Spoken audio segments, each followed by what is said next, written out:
So ayun nga mga best, no, sa lahat ng mga nagtatanong magkano nga ba ganitong motorcycle ngayong 2025, ito ay nagkakahalaga ng 84,900. At para naman sa kanyang installment, available din po yan. Ipapakita ko na lang din dyan sa screen nyo magkano nga ba ang kanilang installment and kung may rebate sila.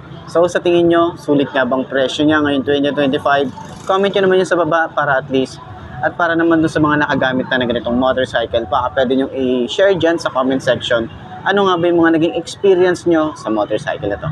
Ayos yan, di ba? So ayun nga mga best, no, sa lahat ng mga nagtatanong magkano nga ba ang ganitong motorcycle, ito ay nagkakahalaga ng 69,900 kapag kinuha nyo ng cash.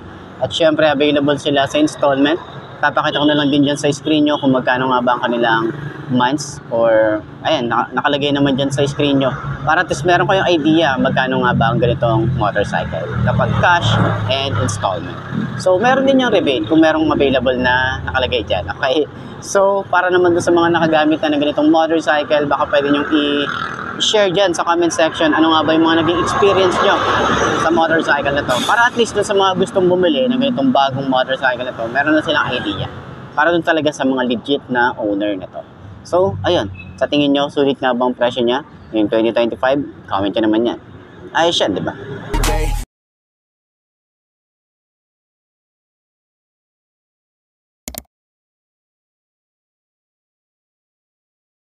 Something if you wanna be something. I can feel my stomach rumbling, I'm hungry. Big things coming, I ain't bluffing. Yeah. No, I don't wanna stay the same, yeah. So I keep pushing through the pain, yeah. That's the only way to make a change, yeah. So I fight every day and train, yeah. It'll all be worth it. One day it'll all be worth it. So I keep pushing through the pain, yeah. That's the only way to make a change, yeah. I've had enough. I'm making my own luck. Adrenaline, my drug.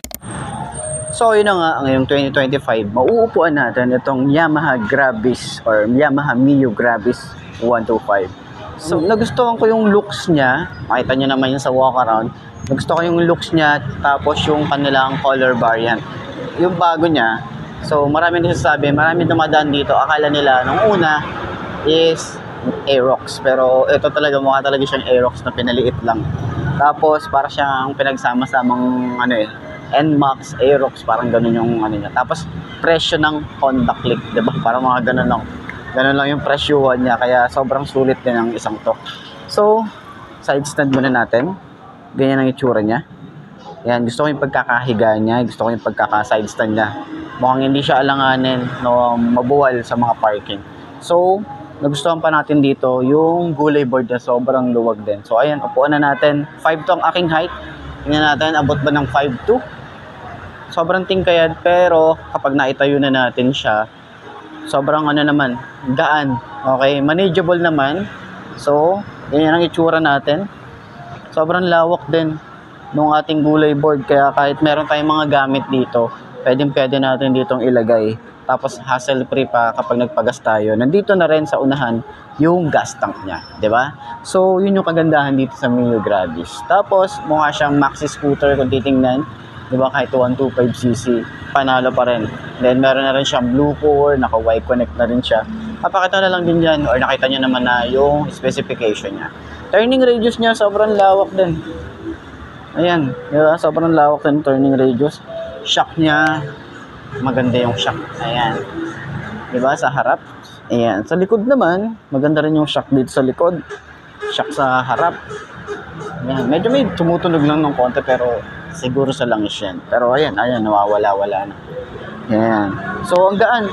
Kung gusto niyo gusto niyo ng beginner bike, then 125cc, then gusto niyo maxi scooter yung datingan, isa to sa mga pwede kong ma-recommend sa inyo. Itong Yamaha Gravis Mio Gravis 125. Okay?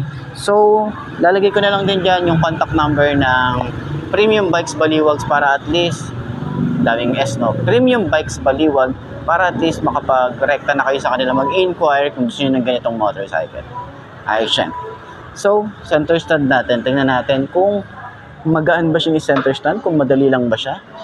Sobrang dali lang niya yung center stand. Ayos na ayos.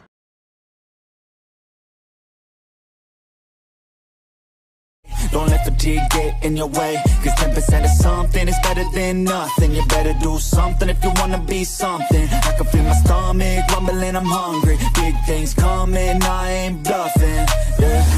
No, I don't wanna stay the same, yeah. So I keep pushing through the pain, yeah. That's the only way to make a change, yeah. So I fight every day and train, yeah. It'll all be worth it. One day it'll all be worth it. So I keep pushing through the pain, yeah. That's the only way to make a change, yeah. I've had enough. I'm making my own luck. Adrenaline, my drug. I'm sick of feeling stuck. I got this. Will not quit to the top, I promise. Cause I've had enough. So yun nga mga best, no, nakita na rin natin itong Keyway Icon 125i. Ito yung nakakiles na. Okay, nakakiles na. And then meron pa siyang naka fuel injection na rin sa 125cc. And then sa wakas naglabas na rin ng bagong motorcycle. Itong si Keyway. Medyo matagal silang nanahimik sa paglalabas ng motorcycle kasi halos kadalasan na nakikita natin puro si Euromotor. Yung talagang ang daming nilabas ngayong 2025. Makikita naman natin yan sa mga previous vlog natin, mga talagang naunang vlog, and then meron pa silang launching, di ba? Pero at least ito, tahimik na lumabas itong si Icon 125i ng Keyway. Okay, so tingnan natin ito ang ating height sa mga gustong bumili ng mga ganitong motorcycle. May reference na kayo. Okay, at marami na rin nagtatanong at marami na rin naghahanap na itong motorcycle na to. Ngayon available sila rito sa may Mitsukushi Plaridel branch. Okay, so tingnan natin. Okay, kapag naka side stand, okay naman siya yung pagkaka side stand niya. Pero ang napansin ko rito, medyo maliit yung ating ulo or yung parang alam mo yung tension. Kung maganda, mas pa siya, mas malapad pa sana siya. Pero yun nga, 5'2" ang ating height, and then malawak din yung ating rito, gulay board. Yun yung kagandahan din dito, ang lawak ng gulay board natin. Tapos pansin natin dito, hindi ganun kalambot yung ating upuan, medyo matigas, no? Pag pinisil naman natin siya, medyo matigas pa rin talaga. Yun lang yung magiging comment natin dito. Pero siguro katagalan, kapag nasanay ka naman, masasanay ka rin siguro yung puwet mo rito. Ayan, yung ating upuan. Yun lang naman yung napansin natin. Pero yung itsura natin kapag nagra-rides, ganyan.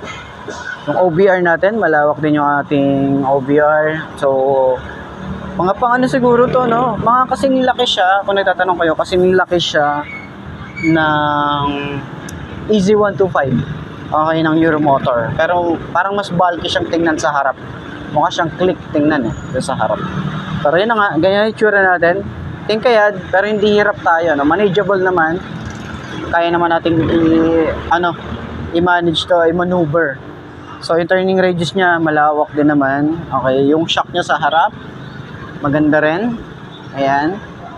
Okay din, malambot. Sa likod, yan, kaya nahumusga. Medyo matigas. Yan, yung itsura natin dito. So, at least ngayong 2025, nakita na rin natin itong Icon 125, no? So, marami din talaga naghahanap na ito. Maganda talaga. Maganda yung itsura niya sa personal. Nalalakihan ako sa kanya. Para siyang kamukha din ng yung sa Honda. Nakalimutan ko yung pangalan, pero ganun siya ka-bulky. Yung parang, or sabihin na natin, yung katulad nung Jet 4 RX. Okay, ganun yung datingan niya. Ganun din siya kalaki. So, ayan. So, puntaan nyo na lang dito sa may Mitsukushi Plaridel para dun sa mga gustong magpa-reserve na ito, or pwede nyo silang kontakan sa Facebook page nila. Meron din sila available na page para rekta na kayo sa kanila mag-inquire, or pwede nyo naman akong kontakin para at least ma-assist ko kayo. Okay? So, ayan. Center stand natin para malaman natin kung magaan siyang center stand. Maganda. Ayos. Ay, okay lang yan, okay lang.